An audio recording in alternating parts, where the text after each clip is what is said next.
MP আনার হত্যাকাণ্ডে আরো চাঞ্চল্যকর তথ্য দিলেন ডিবি পুলিশের প্রধান।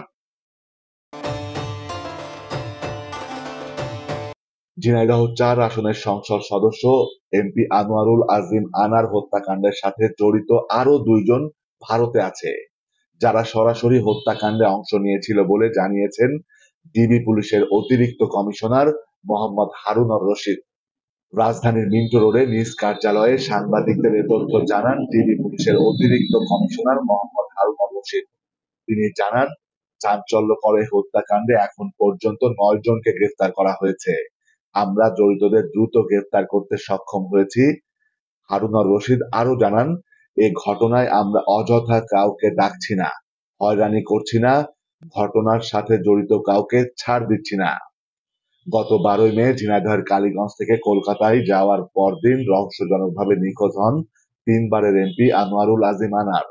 ৮ দিন পর তার খুনের খবর প্রকাশ্যে আসে। হত্যার পর তাকে কেটে টুকরো টুকরো করে বিভিন্ন স্থানে ফেলে দেওয়া হয়েছে। তবে এখনো মরদেহের সন্ধান পায়নি আইন শৃঙ্খলা রক্ষাকারী বাহিনী। আনার হত্যাকাণ্ডে এরই মধ্যে বেশ কয়েকজনকে গ্রেফতার করা হয়েছে।